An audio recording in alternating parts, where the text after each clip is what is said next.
آپ یاد رکھیے کہ دنیا میں جتنے لوگ ہیں سب ختم ہو جائیں گے، لیکن حضور صلی اللہ علیہ وسلم نے عرفات کے میدان میں ہمارے اور آپ کے لیے دعا کی.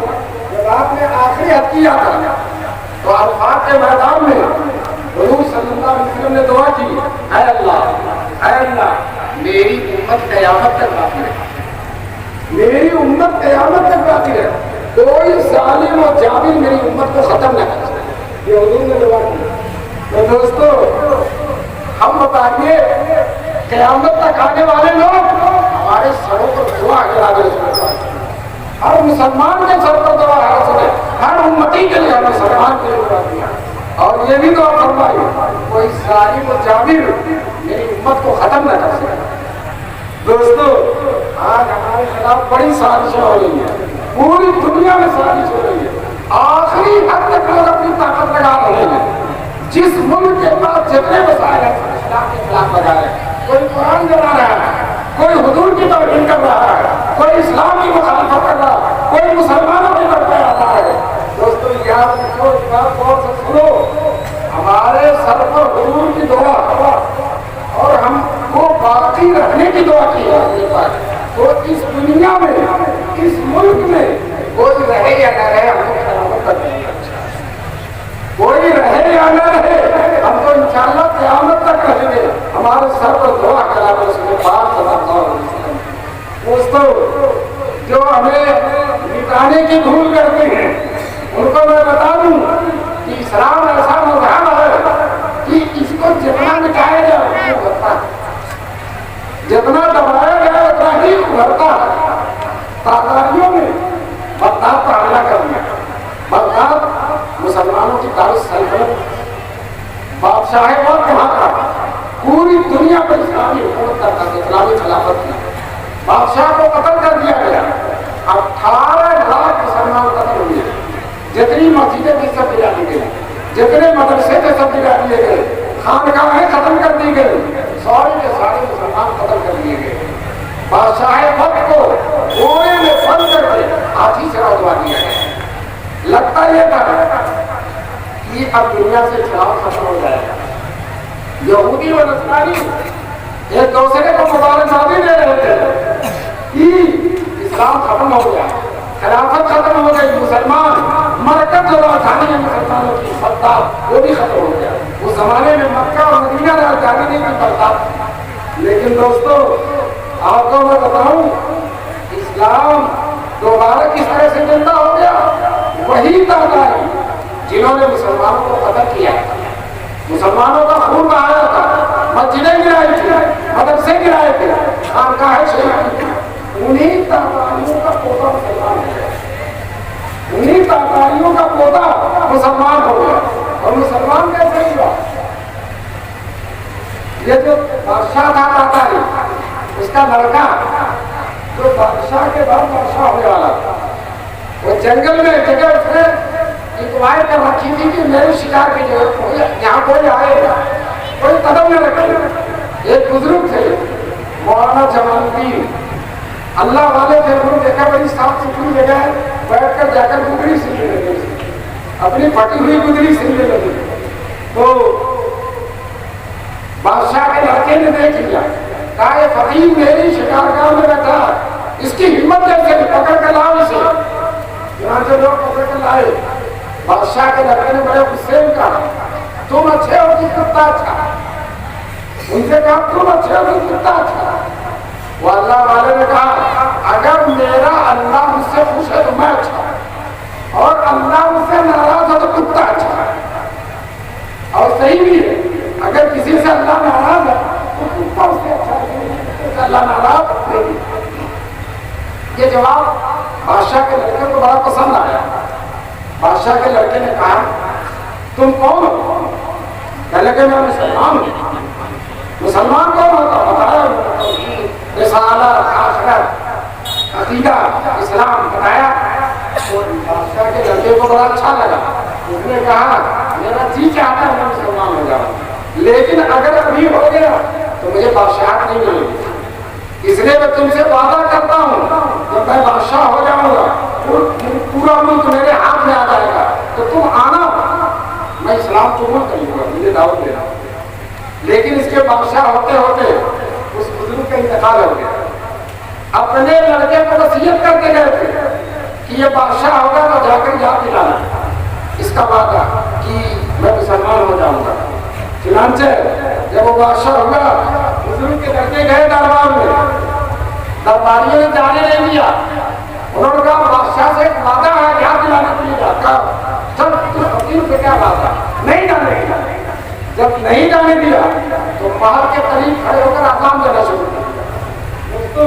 ایک راستہ بند ہوتا ہے اللہ کئی راستے کھول دے گا. چنانچہ اذان دینا شروع کیا، اللہ اکبر اللہ اکبر. اس اذان میں اتنا دم اتنا زور ہے، شاید اللہ نے کہا کیا تھا، یہ نغمہ فصل گلو لالا کا نہیں پابند، یہ نغمہ فصل گلو لالا کا نہیں پابند، بہار ہو کی خبر لا الہ الا اللہ. چنانچہ جب اذان دیا بادشاہ کے کام میں اذان پہنچی تو بادشاہ نے کہا وہ جو چلا رہا سے بولا لا. اب جب اذان نہیں جانتا تو چلانا ہی کہے گا، جو چلا رہا سے بولا لا. درباری لوگ جب کہ جانے نہیں دے رہے، اب گود میں اٹھا کر جا رہے، اٹھا کر پکڑ کے لے جا رہے ہیں، بادشاہ کے سامنے پیش کیا. بادشاہ نے کہا تم کون ہو، کیا بول رہے تھے؟ کہا میں مسلمان ہوں، اذان دے رہا تھا اور میں اس بزرگ کا بیٹا ہوں. جب تم ولی عہد تھے بادشاہ نہیں لیتے تو جنگل میں ملے تھے، انہوں نے تم پر اسلام پیش کیا تھا، تم نے وعدہ کیا تھا کہ میں بادشاہ ہو جاؤں گا، تو یاد دلانا میں اسلام کو قبول کروں گا. تو میں ان کا تو انتقال ہو گیا، میں انہی کا لڑکا ہوں، میں تمہیں اسلام کے وعدے کو یاد دلانے کے لیے آیا.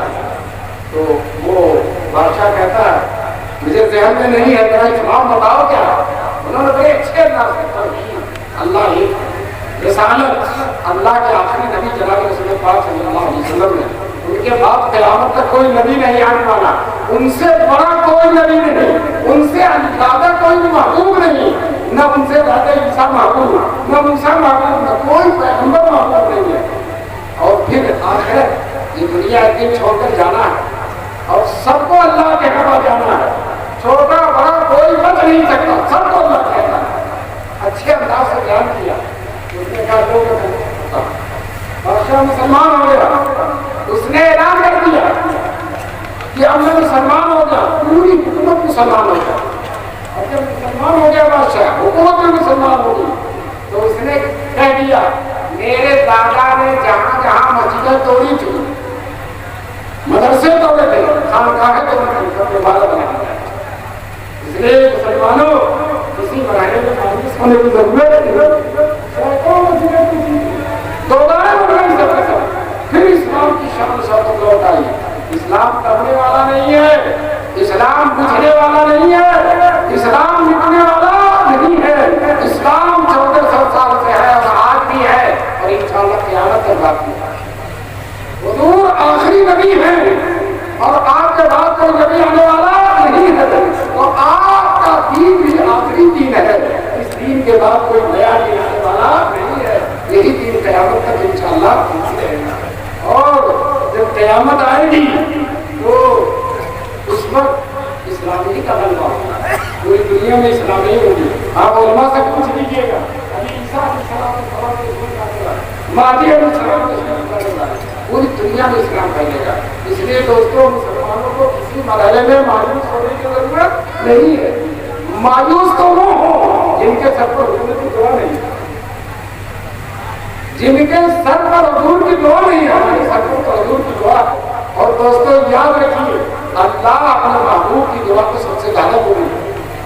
اس لیے آج یہ جو سیرت کا جلسہ ہے، میں آپ کو بتانا چاہتا ہوں کہ جس طرح سے حضور کبھی مٹنے والے نہیں ہیں تو حضور کی امت بھی کبھی مٹنے والی نہیں ہے.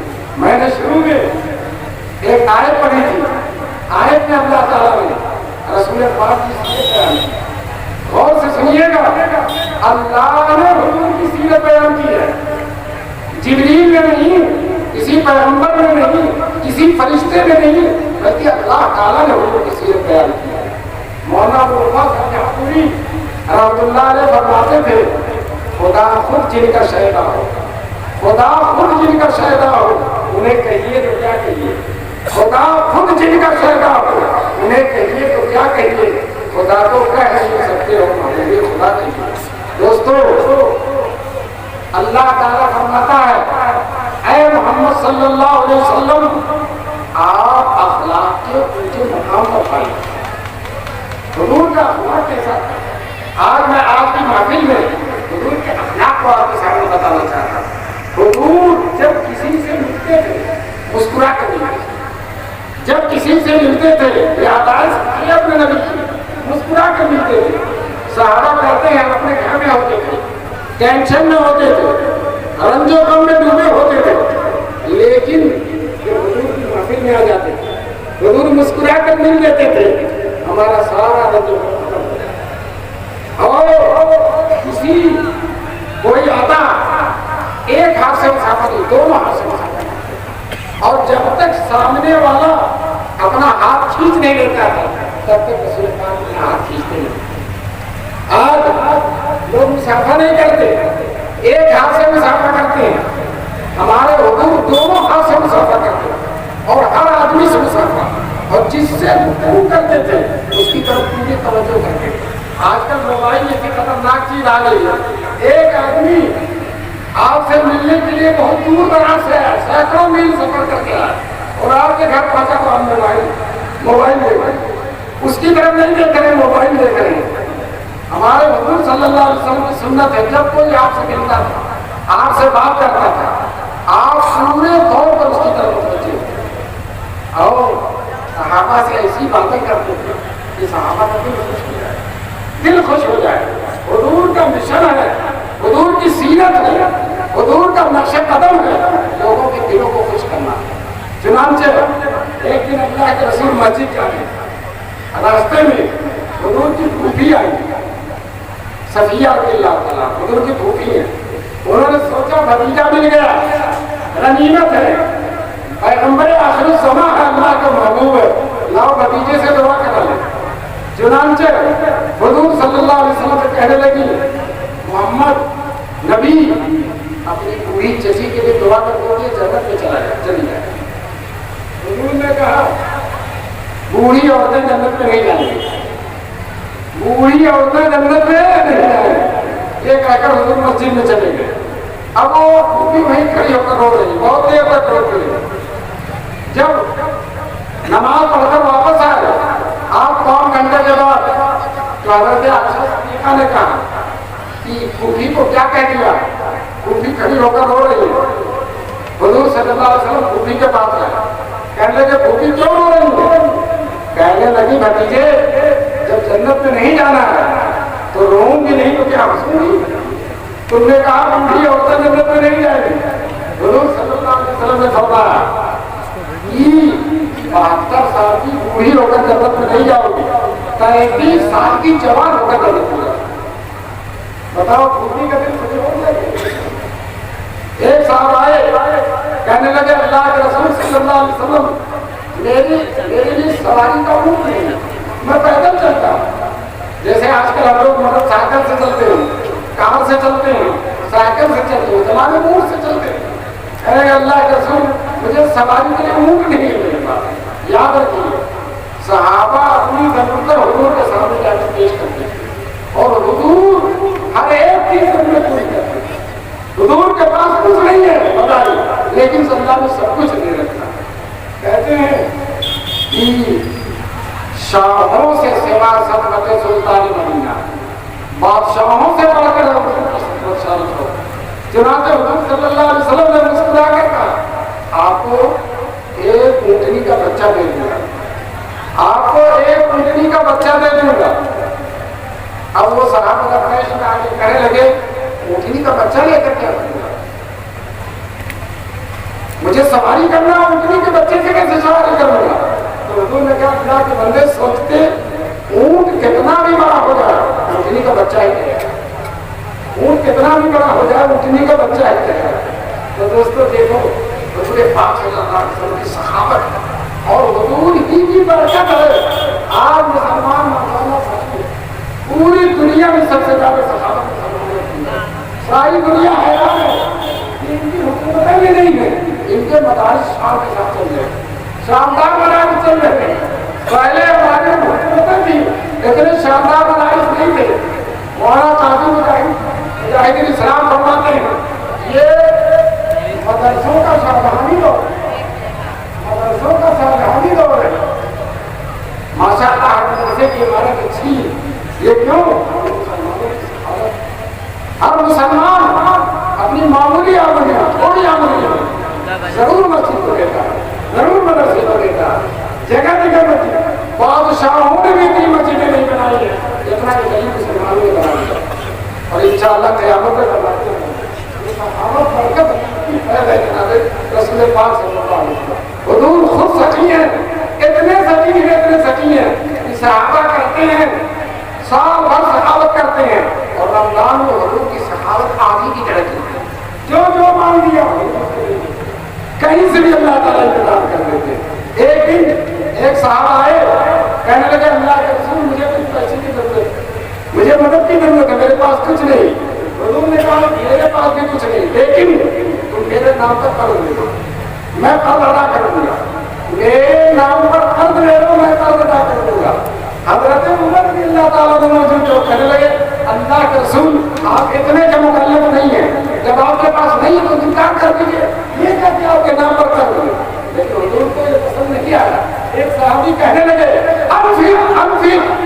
ولا اخشى من ذي الرشيد، اے رسول اے اللہ تم خرچ کیجیے، خرچ کیجیے، اللہ کے یہاں تنگی سے مت کریے، اللہ کریم ہے اور آپ بھی کریم ہے، خرچ کیجیے۔ حضور خوش ہو گئے، حضور خوش ہو گئے۔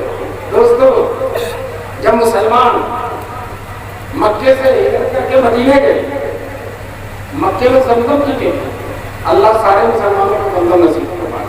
مکہ پہنچنے کے تو مکے میں زمزم پی کے تھے، جب مدینے گئے تو مدینے میں پانی کھارا تھا، مدینے میں بخار تھا، مدینے میں بیماریاں تھیں۔ مدینہ آج جیسا ہے اس وقت ایسا نہیں تھا۔ حضور کی برکت سے مدینے سے بخار ختم ہو گیا، مدینے میں بہار آ گئی۔ آج لوگ مدینے کو جنت کہتے ہیں، شاید کہتا ہے مدینہ جاؤں پھر آؤں، مدینہ پھر جاؤں، تمام عمر اسی میں تمام ہو جائے۔ بلا لو جلد مدینہ، یہ ہے امیر کو خوف کہیں نہ عمر دو روزہ تمام ہو جائے۔ دوستو جب ہجرت کر کے مسلمان مدینے گئے، وہاں میٹھا پانی نہیں تھا، کھارا پانی۔ کمال آیا کیا؟ ایک یہودی کے پاس میٹھے پانی کا کنواں تھا، یہودی بہت شریف تھا، وہ مسلمان جاتے تھے تو پانی نہیں دیتا تھا، کہتا تھا پیسہ لاؤ تو دوں گا پانی۔ جس طرح سے مسلمی بھی گئی مسلمانوں سے پیسہ لے کر پانی دیتا، اب مسلمانوں کے کھانے کے لیے نہیں ہے، پانی بھی پیسے سے لیں۔ مسلمانوں کی پریشانی حضور کو دیکھی نہیں گئی۔ حضور صلی اللہ علیہ وسلم نے ایک دن مسجد میں اعلان کر دیا نماز کے بعد، جو مسلمان اس یہودی کے کنویں کو خرید کر مسلمانوں کو وقف کر دے گا، میں اس کے لیے جنت میں باقی چھلکتی ہوئی نہر کی ضمانت دیتا ہوں۔ حضور نے فرما دیا میں جنت میں چھلکتی ہوئی نہر کی ضمانت دیتا ہوں۔ دوستو مدینے میں حضرت عثمان غنی بھی تھے، وہ دوڑے ہوئے اس یہودی کے پاس گئے، کہیں اس سے کوئی پہلے کوئی اور نہ چلا گیا۔ یہودی سے کہا وہاں بیچو گے؟ بیچ دو۔ یہودی نے کہا بہت پیسہ دوں گا، بہت پیسہ دوں گا، بہت پیسہ۔ حضرت عثمان غنی نے کہا جو کہو گے دوں گا، تم جو کہو گے دوں گا، تمہاری زبان سے جو کہو گے دوں گا۔ یہ صحابت کہاں سے آئی؟ چنانچہ اس یہودی نے کہا حضرت عثمان کی نظر پیسے پر نہیں ہے، وہ جنت میں چھلکتی ہوئی نہر پر ہے جس کے حضور نے ضمانت دی۔ چنانچہ یہودی نے جو کہا حضرت عثمان نکال کر دینے لگے۔ جب دینے لگے یہودی شرارت پر اتر آیا۔ شرارت نہ کرے تو یہودی ہی نہیں ہوگا، شرارت نہ کرے پوری دنیا میں۔ اور جب سے یہ نبیوں کے ساتھ شرارت کی ہے، ولیوں کے ساتھ شرارت کی ہے، مسجدوں کے ساتھ شرارت کی ہے، ایک ایک دن میں 70 نبیوں کو قتل کیا ہے۔ چنانچہ وہ شرارت یہ کرنے لگا، کہنے لگا آدھا بیچوں گا اور آدھا نہیں دوں گا، آدھا دوں گا اور آدھا نہیں دوں گا۔ حضرت عثمان غنی نے سوچا کہیں آدھے سے بھی نہ مدد جائے، کہا آدھا ہی دے دو، آدھا ہی دے دو۔ چنانچہ پورا پیسہ دے کے آدھا کنواں لے لیا، خرید لیا، اور وہی خرید کر کھڑے کھڑے مسلمانوں کو وقت کر دیا، گھر نہیں کہ وہی کھڑے کھڑے وقت کر دیا۔ اب ماشاءاللہ آدھے کنویں کا مالک یہودی ہے اور آدھے کنویں کے مالک مسلمان ہے۔ بڑی عید کا دن ہے، خوشی کا دن ہے مسلمانوں کے لیے۔ میٹھے پانی کنویں کو مالک ہو گئے، سب یہ چاہے ایک دن کا پانی یہودی لے گا اور ایک دن کا پانی ایک مسلمان لے گا۔ جب مسلمانوں کی باری آتی تو مسلمان 2 دن کا پانی لے لیتے، اپنی بکری میں 2 دن کا پانی لے لیتے۔ اللہ نے سب سے زیادہ عقل مسلمانوں کو دی، پوری دنیا میں سب سے زیادہ عقل مسلمانوں کو۔ یہودی نصرانی کسی کے پاس اتنی عقل نہیں ہے، کسی بھی غیر مسلم کے پاس اتنی مسلمانوں کے پاس ہے۔ میری دلیل کیا ہے؟ دلیل یہ ہے کہ اگر ان کے پاس عقل ہوگی تو جنت کا راستہ اختیار کرتا ہے۔ جب جنت کا راستہ ہی نہیں مل رہا تو عقل کیا ہے؟ کس کام کی عقل؟ اور مسلمان الحمدللہ جنت کے راستے پر ہے، کلمہ پڑھ رہا ہے، حضور کا عشق رکھتا ہے، حضور کی محبت رکھتا ہے۔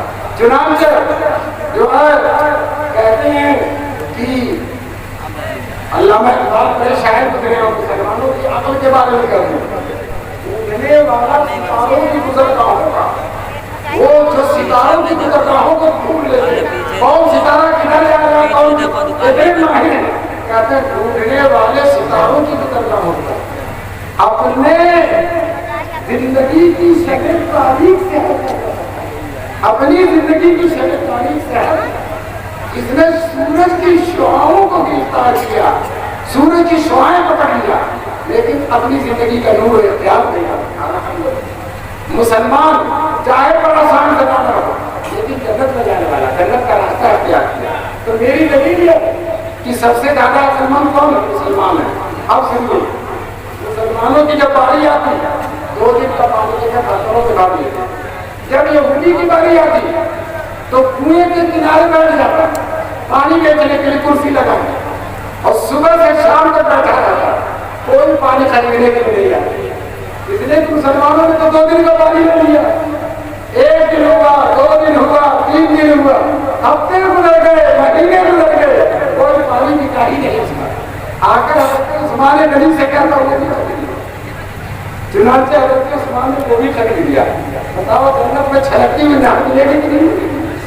یہ خیر ہے، یہ برکت ہے، یہ صدقہ ہے جناب رسول اللہ صلی اللہ علیہ وسلم۔ آج مسلمان جو بہادر ہے الحمدللہ بہادر ہے، اللہ کے علاوہ اس کے دل میں کسی کا خوف نہیں ہے۔ شروع میں تھوڑے ابتدا میں ڈرتا ہے، لیکن جب اللہ کا یاد کا مرحلہ ہو جاتا ہے تو اللہ کے علاوہ کسی سے نہیں ڈرتا، کسی سے نہیں ڈرتا ہے۔ چنانچہ صحابہ کرام کو دیکھیے، حضرت علی رضی اللہ تعالیٰ اونٹ پر بیٹھے ہیں اور ہر طرف سے ان پر تیر کا نشانہ لگایا جا رہا ہے، اونٹ پر بیٹھے ہیں، تیر کا نشانہ لگ رہا ہے اور سو رہے ہیں۔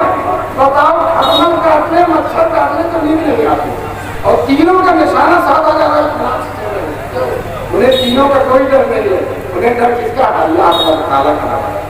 دوستو اسی طرح سے سارے صحابہ کا یہ حال ہے، اللہ کے علاوہ کسی کے ڈرنے والے نہیں۔ یہ جرأت، یہ شجاعت، یہ بہادری، یہ سب فیض ہے ہمارے رسول پاک صلی اللہ علیہ وسلم کا۔ ہمارے حضور دنیا میں کسی سے نہیں ڈرتے، کسی سے نہیں ڈرتے۔ ایک دن حضور جنگ سے لوٹ رہے تھے جہاز سے، ایک درخت کے نیچے کئی دن کے جگہ ہوتے تھے، ایک درخت کے نیچے، ببول کے درخت کے نیچے سو گئے، تلوار جو ہے شاخ پر ٹانگ دی، ایک خوشی کا تھا تلوار اٹھا لیتا ہے اور حضور کو جھنڈی جھجھوڑ کے جگہ کہتا ہے محمد تلوار ٹانگ دی ہے، اے محمد کون بچائے گا تمہیں؟ تو حضور بہت اطمینان سے کہتے اللہ، دیکھو اللہ کا دھیان، اللہ بچائے گا۔ اللہ نے کہا تو اس کافر کے تلوار چھوٹ کر گر گئی ایسا، اور وہ کانپنے لگا۔ سارے صحابہ کو بلایا، سب لوگ ادھر ادھر درختوں کے نیچے سوئے، کہا آؤ کیا دیکھو یہ آدمی آیا تلوار کھینچ لیا اور میرے سر پر تلوار ڈال کر کہتا کون بچائے گا؟ میں نے کہا اللہ بچائے گا۔ تلوار اس کے ہاتھ سے گر گئی، یہ کانپ رہا تو دوستو جب اللہ کی عظمت آ جاتی ہے، اللہ کی محبت آ جاتی ہے، تو اللہ کے علاوہ کا خوف ختم ہوتا ہے، بالکل ختم ہو جاتا ہے، کوئی خوف نہیں رہتا، کوئی کسی طرح کی جو ہے اللہ کے علاوہ کسی طرح کا کوئی معاملہ ہی نہیں رہتا۔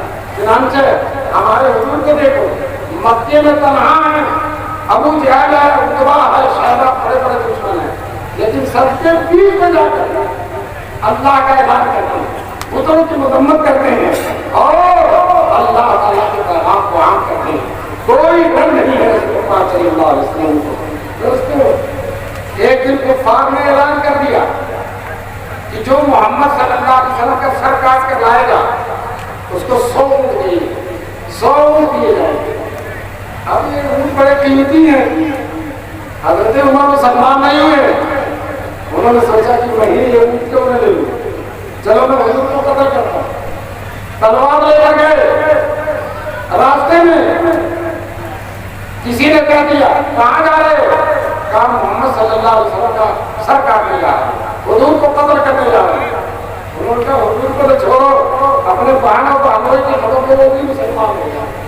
یہ سننا تھا کہ حضرت عمر غصے میں آپے سے باہر ہو گئے اور بہنوں کو ہمیں کے کہہ گئے، دروازہ کھٹکھٹایا، اندر گئے، وہ دونوں قرآن پڑھ رہے تھے، ایک صحابی انہیں قرآن سکھا رہے تھے، اندر گئے، وہ صاحب کو چھوڑ گئے، حضرت عمر کے بہنوئی مل گئے، کہنے کہ کیا کر رہے تھے؟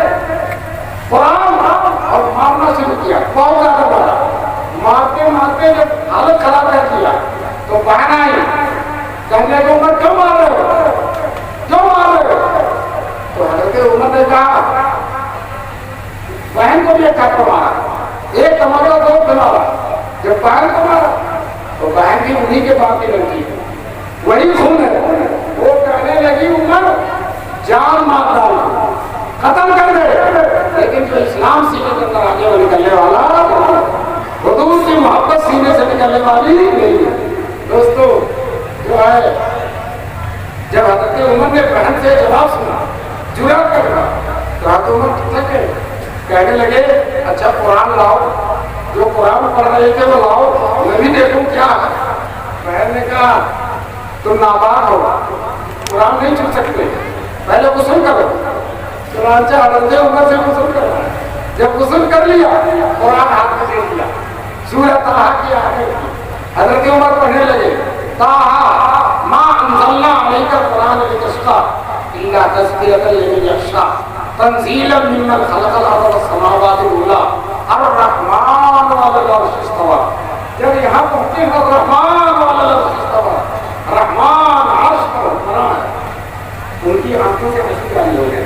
حضرت عمر کی آنکھوں سے آتی جا ہو گئے، میں نے سمجھ کیا کام ہو گیا۔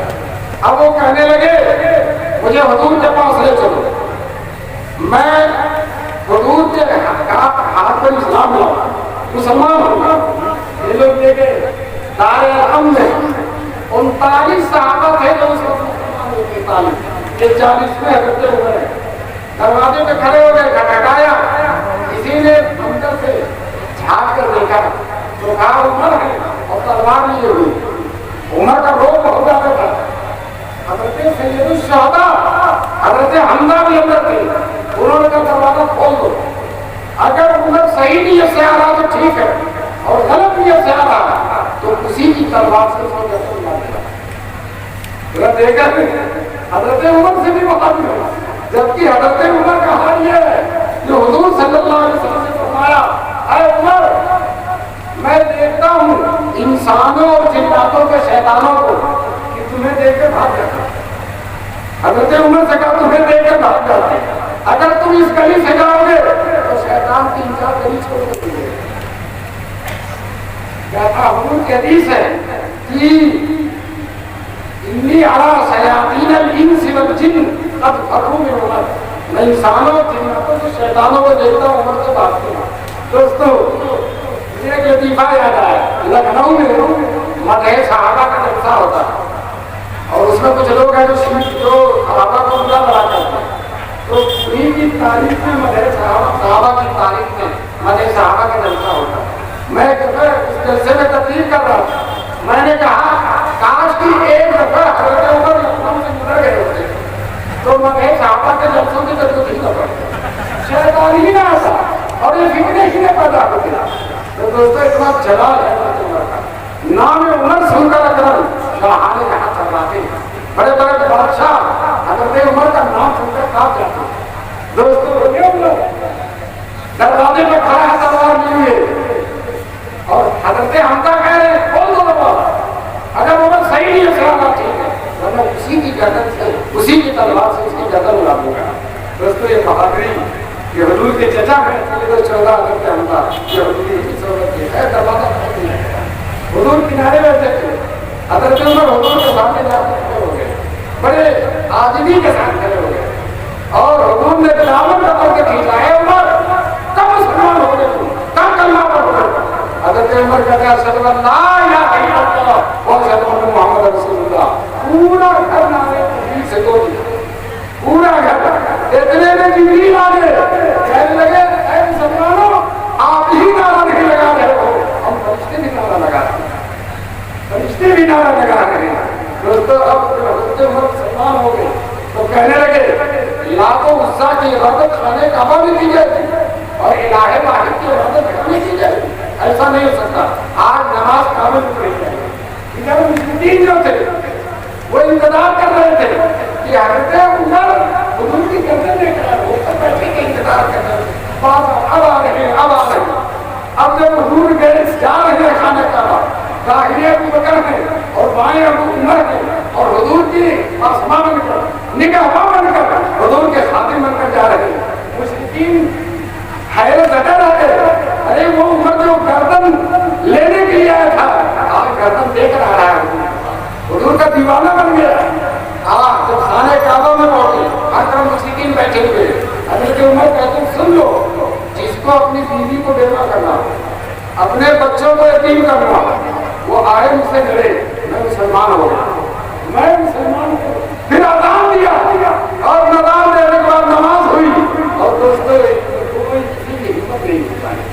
تو یہ جرات حضرت عمر خود کہتے ہیں اسلام سے پہلے تو میں بالکل کچھ نہیں جانتا، میں اپنے ابا کی جو ہے چلایا کرتا تھا اور جب شام کو اونٹ چلا کر آتا تھا تو میرے باپ پپا مجھے لاٹھیوں سے مارتے تھے اور کہتے تھے اونٹوں کا پیٹ نہیں بھرا، اونٹوں کا پیٹ نہیں بھرا، تجھے اونٹوں کے چلانے کا سلیقہ نہیں آیا۔ پھر حضرت عمر کہتے ہیں جب خلیفہ ہو گئے آج حضور کی برکت سے پوری دنیا، آج حضور کی برکت سے پوری دنیا دیکھنے لگی ہے اور پوری دنیا میں اسلام کا جھنڈا لہرا رہا ہے۔ دوستو 22 لاکھ 51,030 مرتبہ مل کر اسلامی حکومت کا جھنڈا بنا حضرت عمر نے رکھا۔ تو دوستو یہ سب خیر ہے، یہ سب صدقہ ہے اس کے پاس، اور یاد رکھو مسلمان مصیبت نہیں، آج بھی اس کی رگوں میں الحمدللہ حضور کا خون ہو رہا ہے، حضور کا خون ہو رہا ہے۔ مسلمان کہتا ہے کہ جان مانگو تو جان دے دے، جو مال مانگو تو مال دے دے، مگر یہاں سے نہ ہو سکے گا نبی کا جاپو جلال دے۔ دوستو حضور جو دولت ہم کو دے کر گئے اسلام کی دولت، اس سے بڑھ کر دنیا میں کوئی دولت نہیں۔ آج ہمارا نوجوان، ہماری بیٹیاں، ہماری کالج میں پڑھنے والی بچیاں آج اسلام کو چھوڑ رہی ہیں، مرتد ہو رہی ہیں، غیروں کے ساتھ جا رہی ہیں۔ سروے کیا جا رہا ہے پورے ملک میں ہزاروں کی تعداد میں مسلمان بچیاں غیروں کے ساتھ چلی گئی۔ نہ جانتے ہیں کس چیز کا نقصان ہے، ہم نے اپنے بچے اور بچیوں کو مکتب میں نہیں بھیجا، سب سے پہلے مکتب میں بھیجو، اب وہ مکتب میں اگر آ جائے بچپن میں اس کے دل سے اللہ کی محبت پیدا کی جائے، کلمہ پڑھا دیا جائے گا، کلمہ بتلا دیا جائے گا، اللہ ایک ہے بتایا جائے گا، حضور اللہ کے آخری نبی ہے، سے بڑھ کوئی نبی نہیں ہو سکتا، تو اللہ کی محبت، حضور کی محبت بچپن میں بیٹھ جائے گی۔ قرآن پڑھنے گا، دعائیں درود سیکھ جائے گا، اتحیات سیکھ جائے گا، درود شریف سیکھ جائے گا، تو یاد رکھو وہ کاری میں لے کر جائے گا، خراب سے خراب ماحول میں بھی جائے گا، انشاءاللہ وہ مرتد نہیں ہو سکتا۔ اس لیے ہم جو نوجوان کالجوں میں پڑھتے ہیں ان سے کہتے ہیں اگر آپ نے بچپن میں مکتب میں نہیں، پھر دیکھو مکتب میں پڑھا کر پھر آپ جہاں چاہو جہاں چاہو، کوئی خطرہ نہیں، وہ کافر نہیں ہو سکتا، وہ مرتد نہیں ہو سکتا، وہ غیر مسلم عورت کے ساتھ بھاگ نہیں سکتا، اور بچی ہے تو غیر مسلم بچے کے ساتھ نہیں جا سکتی اگر اس کے سینے میں شروع میں اللہ اس کے رسول کی محبت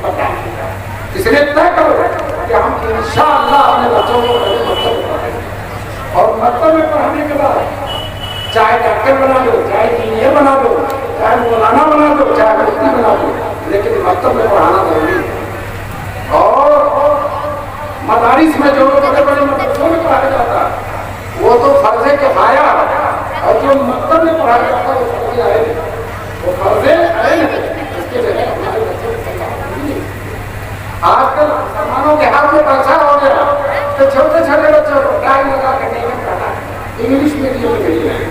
ہم کہتے ہیں بھیجو 1-2 سال قرآن پڑھا کر حدیث پڑھا لو, اس کے بعد بھیجو ٹھیک پڑے گا وہ, کوئی بات نہیں. لیکن شروع میں وہ تو یہ جانتا ہے عیسائی کی, عیسائیوں کا عقیدہ جانتا ہے, یہودیوں کا عقیدہ جانتا ہے, مسلمانوں کا عقیدہ وہ جانتا ہی نہیں کہ اللہ ایک ہے, وہ جانتا ہی نہیں کہ خلفائے راشدین کون ہے, وہ جانتا ہی نہیں کہ عشرہ مبشرہ کون ہے, وہ جانتا ہی نہیں کہ چاروں امام کون ہے, وہ جانتا ہی نہیں کہ حضرت عمر کون ہے. آتا ہے پہلے مسلمان اپنے بچوں کو جس طرح سے قرآن پڑھاتے ہیں اسی طرح سے حضرت ابوبکر اور عمر کی محبت سکھاتے ہیں. اس لیے کہ اگر حضرت ابوبکر اور عمر کی محبت آ گئی تو ایک چالک شیطان بھاگے گا, شیطان بھاگے گا. چنانچہ ابھی میں نے واقعہ سنایا ہے کہ حضرت عمر کا نام سے شیطان بھاگے. اگر بچے کے دل میں حضرت عمر کی محبت ہو گئی انشاءاللہ وہ بچہ گمراہ نہیں بھٹک نہیں سکتا. اس لیے آپ کے سیرت النبی کے جلسے کا پیغام یہ ہے کہ آپ اپنے بچوں کو دیکھنا ہے, اپنے نونہالوں کو ان کا رشتہ اپنے نبی سے جوڑیے, اپنے نونہالوں کے ہاتھ میں سب سے پہلے حضور کا دامن دیجیے. حضور کا دامن چھوٹے نہ کہیں ہاتھ سے دامان محمد, چھوٹے نہ کہیں ہاتھ سے دامان محمد. دوستو اتنا بتا دوں کہ آج کل جو دنیا اسلام کا سب سے بڑا مدرسہ دارالعلوم دیوبند, دنیا اسلام کا سب سے بڑا دارالعلوم دیوبند. آج اسی دیوبند کی برکت سے پوری دنیا میں اسلام زندہ ہے. جب ہندوستان میں انگریز آ گیا, انگریزوں نے اعلان کر دیا ہم پورے ہندوستانیوں کو عیسائی بنائیں, اور گانے نے اعلان کر دیا کہ عیسائیوں کا وزیر تعلیم تھا, اس نے اعلان کر دیا ہم ایسے ہندوستانی بنائیں گے جو صورت و شکل کے اعتبار سے ہندوستانی ہوں گے اور ذہن و دماغ کے اعتبار سے انگریز ہوں گے. ہم سارے ہندوستانیوں کو انگریز بنا دیں گے. اس نے اپنے حکومت کے نشے میں اعلان کیا. اللہ نور سے بابے بزرگان دیوبند کو, یہ خبروں کو مولانا قاسم نانوتوی, مولانا رشید احمد گنگوئی, حاجی اللہ مہاجر مکی, انہوں نے دیوبند کا مدرسہ پوری حالات میں دیکھ کر اور اعلان کر دیا, آجزی تواضع سے اعلان کر دیا کہ انشاءاللہ اس مدرسے کی برکت سے ہم ایسے ہندوستانی بنائیں گے جو صورت اور شکل کے اعتبار سے ہندوستانی ہوں گے اور ذہن و دماغ کے اعتبار سے مکی اور مغربی ہوں گے. ذہن و دماغ کے اعتبار سے مکی اور مدنی ہوں گے. اے مسلمانوں بتاؤ آج ہم مکی اور مدنی ہیں کہ نہیں؟ ارے ہیں کہ نہیں ہے؟ مسلمان یہاں بیٹھا ہے احمد آباد میں, اس کا دل مدینے میں لگا ہوا ہے, مدینے میں لگا ہے. ہر مسلمان کہتا ہے دکھا دے یا الہی وہ مدینہ کیسی بستی ہے, دکھا دے یا الہی وہ مدینہ کیسی بستی ہے جہاں پر رات کے مولا کی رحمت برستی ہے. تو دوستو مکی مدنی ہے کہ نہیں ہے؟ میں آپ سے پوچھنا چاہتا ہوں انگریز کامیاب ہوا یا واللہ دیوبند کامیاب ہوا؟ وہ فرمائے دیوبند کامیاب ہوا, اور یہ فرمائے دیوبند کا الحمدللہ عشق رسول اتنا زیادہ ہے, حضور سے محبت اتنی زیادہ ہے, حضور کی سیرت پر نقش قدم پر چلنے کا جذبہ اتنا زیادہ ہے. میں دیوبند میں طالب علم تھا, قاضی مجاہد الاسلام جو بہت بڑے عالم تھے, شیخ الاسلام کے شاگرد تھے, انہوں نے دارالحدیث میں تقریر کیا اور کہا ہم اپنے استاد محترم شیخ الاسلام مولانا حسین احمد مدنی کا کوئی عمل دیکھتے تو ہمیں یقین ہوتا تھا کہ یہ حضور کی سیرت ہوگا, یہ حضور کی سنت ہوگا. چنانچہ ہم کتابوں میں تلاش کرتے تھے, کبھی ناکام نہیں ہوتے تھے, جزاؤں نہیں. ان کے عمل کو دیکھ کر مولانا قاسم نانوتوی پر انگریزوں نے پھانسی کا اعلان کر دیا, کو پھانسی دی جائے. لوگوں نے چھپایا کہ آپ چھوٹ جاؤ دیوبند کے انگریز آپ کو پھانسی دے دے گا. مولانا قاسم نانوتوی لوگوں کے اقرار سے ایک مقام میں چھپ گئے, جب 3 دن ہو گیا باہر نکل آئے، لوگوں نے پوچھا حضرت ابھی باہر پڑا ہوتا ہے، بہت تلاش کر رہی ہے، سیاحی آپ کے پیچھے پڑی ہوئی ہے اور آپ باہر نکل آئے، تو کہنے لگے ہجرت کی رات میں حضور صلی اللہ علیہ وسلم ہمارے سوئے میں 3 دن چکے گئے، تو میں بھی 3 ہی دن چھپوں گا اور حضور کی سنت کے باہر نہیں آؤں گا۔ بتائیے چھپنے میں بھی سنت کو پیش نظر رکھتے ہیں۔ مولانا رشید احمد گنگوہی رحمۃ اللہ علیہ کو کسی نے ہرے رنگ کا جوتا دیا جس کا تلوا ہرا تھا، مولانا رشید احمد گنگوہی نے کہا اس کو سر پر رکھوں گا، سینے سے لگاؤں گا، آنکھوں سے لگاؤں گا، پیر میں نہیں ڈالوں گا۔ اس آدمی نے کہا حضور جوتا تو پیر میں پہنے تھے، کہنے لگے اس کے تلوے کا رنگ ہرا ہے اور میرے حضور کے امت کا رنگ دیا تھا، تو جو رنگ حضور کے امت سے مشابہت رکھتا ہے اس کو میں پیروں میں نہیں ڈالتا۔ کتنے بڑے عاشق ہیں لوگ، عشق رسول میں ان کی زندگی ڈوبی ہوئی ہے، اسی کی برکت ہے آج الحمدللہ پوری دنیا میں قال اللہ قال رسول کی جو صدائیں بلند ہوتی ہیں، مسجدوں ممبروں میں ہوا ہے، یہ سب خیر میں سرکار قانون دیوبند کا ہے۔ دارالعلوم تحقیق علماء سنت پر کیا عمل ہوتا ہے، اس لیے مسلمانوں آج کے سیرت النبی کے جلسے کا پیغام یہی ہے کہ ہم سب مسلمان اپنے نبی کی سنت کریں گے انشاءاللہ۔ ہمارے حضور کی بہت پیاری سنت ہے، یہ دیکھیے داڑھی بہت پیاری سنت ہے، سارے صحابہ داڑھی رکھتے ہیں، 1,40,000 نبی داڑھی رکھتے ہیں۔ دوستو اس لیے ہم طے کر لیں کہ ہم انشاءاللہ آج سے داڑھی رکھیں گے، رکھیں گے انشاءاللہ۔ جو لوگ داڑھی نہیں رکھتے وہ طے کر لیں انشاءاللہ کا توفیق دے گا۔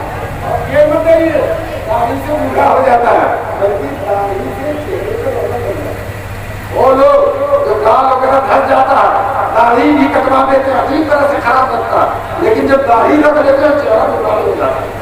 ہمارے دوست داڑھی نہیں رکھتے، ایک دن اتفاق سے آئے تو نہیں داڑھی، میں نے کہا ارے بھائی چہرہ تو آپ کا بہت رونق ہے، شادابی آ گئی، یہ ہماری خام خیالی ہے۔ میں آپ سے پوچھنا چاہتا ہوں حضور سے زیادہ رونق کسی کے چہرے پر ہو سکتی ہے؟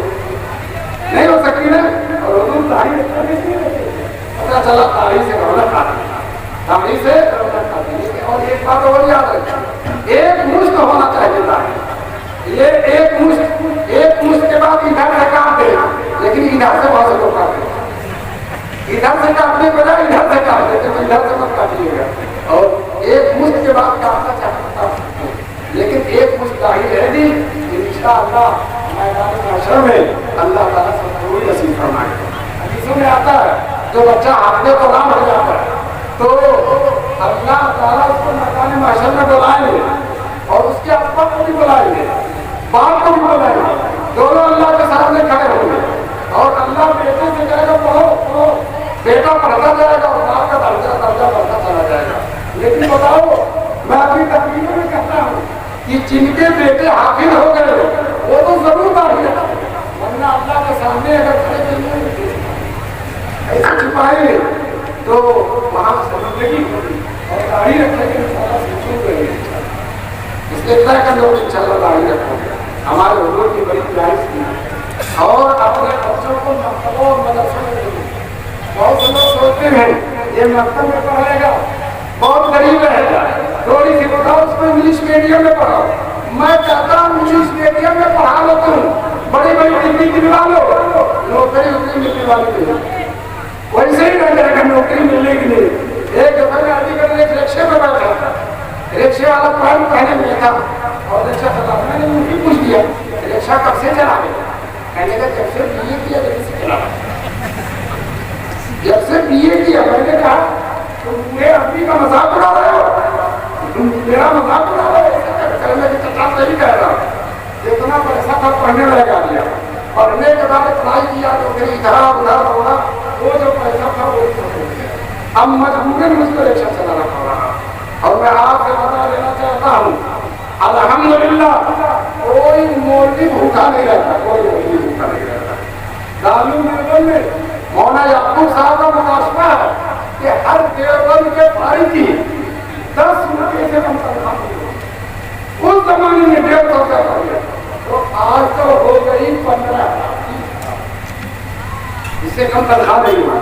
اور ماشاءاللہ مولوی جو ہے امامت کرتا مکتب میں پڑھاتا اس کی تنخواہ ہے 10,000 اور مہینے میں اس کے جیب میں 15,000 تنخواہ 10,000 برکت دیتا ہے برکت دیتا ہے. ہم اس کو ہدیہ دیتے ہیں اور اللہ تعالیٰ کی برکتیں اس پر اترتی ہیں. مولانا حسین احمد مدنی رحمۃ اللہ علیہ 500 روپیہ تنخواہ اور 50 مہمان روزانہ کرتا. آج بھی کوئی مولوی تنخواہ نہیں کرتا. اس لیے یہ مت کریے کہ ہمارا بیٹا مولوی ہو جائے گا تو فقیر رہے گا شاندار رہے گا. آپ کے گھر میں دیسی مرغا اسی وقت کرتا ہے جب کوئی مولانا مہمان آتا ہے کہ نہیں. آج بھی لوگ مولانا کو اچھے سے اچھا کھلاتے ہیں بہترین سے بہترین. گھر کی عورتیں بھی بڑی خوشی سے پکاتی ہیں مولانا صاحب آ رہے ہیں اور کوئی پروفیسر صاحب آ کر دیتے ہیں کوئی دعوت نہیں ہوتی. اور مولوی جس بستی میں جاتا ہے کئی لوگ آ کر مولانا لوگوں سے کہہ دیتے ہیں ہمارے یہاں دعوت ہوگا. وہ کہتا ہے ہمارے یہاں دعوت ہوگا. وہ کہتا ہے ہمارے یہاں دعوت ہوگا. میں آپ سے اس لیے کہتا ہوں کہ دنیا میں انشاءاللہ کسی سے کم نہیں رہے گا اور آخرت میں سوال ہے. آخرت میں تو دربار سفارت لگے گا اور گناہگاروں کی شفاعت کرے گا. حدیث میں آیا کہ میدان محشر میں 3 ہی لوگ شفاعت کریں گے. انبیاء علماء شہداء. انبیاء علماء شہداء. شہید لوگ سفارش کریں گے نبی لوگ سفارش کریں گے اور عالم لوگ سفارش کریں گے. تو یہاں بھی ایک پروفیسر صاحب کہنے لگے برا نہ منائے گا کسی کی توہین نہیں کرنا لیکن حقیقت کہنے لگے کیا بات ہے مسافہ کرنا تو مولوی ہو سکے. مسافہ کرنا تو مولوی ہو سکے. عید کی نماز مولوی پڑھائے جنازہ مولوی پڑھائے معانقہ مولوی ہدیہ بھی دو تو مولوی. تو ہم لوگ کیوں کیا کر رہے ہیں ہم لوگ کیا کر رہے ہیں. تو دوستو آپ بھی الحمدللہ کے زمانے میں جتنی عزت علماء کی حضور کی سکتی وہ حضور کے جانتے ہیں حضور کے دین کی اشاعت کرتے ہیں حضور کے دین کی خدمت کرتے ہیں حضور کا قرآن پھیلاتے ہیں حدیثیں پھیلاتے ہیں حضور کی سیرت پھیلاتے ہیں. انشاءاللہ سن انشاءاللہ اللہ تعالیٰ ان کو دنیا میں کر ناکام ہے. میرا ارادہ تو یہی تھا کہ تقریر اور نہیں کروں لیکن آپ نے شروع سے دیکھا ہوگا جب میں دیوبند سے چلا اس سال شرمائی سے دیکھا ہوگا میرا گلا اتنا اچھا تھا ہمارے بیچ سے بنی تھی. اور حدیث میں ابو داؤد شریف پڑھاتا ہوں تو کئی طلبہ کہنے لگے مولانا کھاتے کیا کی آواز اتنی اچھی. اب ان بچوں کی نظر اب میں جب یہاں محمد آباد کے لیے چلا ہوں تو بول ہی نہیں پا رہا ہوں فون پر کسی سے بات ہی نہیں کر پا رہا ہوں. لیکن ماشاءاللہ اللہ کی برکت سے 1 گھنٹہ اللہ کے سامنے بیٹھا رہ گیا اور دین کی باتیں کر دی. اللہ تعالیٰ کسی اجلاس پر اداجہ کامیاب کرنا ہے اور انشاءاللہ میں نے کہا نا قیامت تک جاری رہے گا. اور جن لوگوں نے اس اجلاس کے سلسلے میں خدمات انجام دی حضور کے نام پر اجلاس ہوا ہے حضور کے نام پر جو بھی خرچ کر دو کم حضور کے نام پر جو بھی خرچ کر دو کم ہے. ربیع الاول کے دن بڑے بڑے علماء صدقہ کرتے تھے اور اس کا ثواب حضور کی روح کو پہنچاتے تھے. دیگیں پکواتے تھے غریبوں کو کھلاتے تھے. دوستو آج کل تو ہم لوگ چندہ کر کے یوں ہی اڑا دیتے ہیں اور جو ہے غریبوں مسکینوں کو اس میں حصہ نہیں لگاتے. اور جو ہے میں اور کچھ آگے نہیں کہنا چاہتا لیکن آپ اپنی جیب سے حضور کے نام پر خرچ صدقہ کیجیے خیرات کیجیے غریبوں کو کھلائیے. انشاءاللہ حضور سے محبت بڑھے گی. اور یہ آج طے کر لو کہ انشاءاللہ ہم سب لوگ حضور کی سنت پر عمل کریں گے. ہر سنت پر عمل کریں گے انشاءاللہ. اور حضور کی سنت یہ بھی ہے اپنے بچوں کو دین پڑھاؤ اور اپنے بچوں کو دین پڑھائیں. وہ بچے جو شروع میں مکتب میں نہیں جا سکے کالجوں میں پڑھ رہے ہیں ان کے لیے سنہرا موقع 1 گھنٹہ کسی مولوی سے لے لیں کسی وقت مغرب بعد جو وقت ہوگا کہ ہمیں قرآن پڑھا ہمیں تعلیم اسلام پڑھا دو تو وہ جو پڑھ رہے ہیں وہ بھی کام آئے گا. اور دین سے کٹ کر جو دنیا ملتی ہے کسی کام کی نہیں اور دین کے ساتھ جو دنیا ملتی ہے وہ کام کی نہیں. اللہ تعالیٰ نے دین بھی نصیب فرمائے دنیا بھی نصیب فرمائے. وآخر دعوانا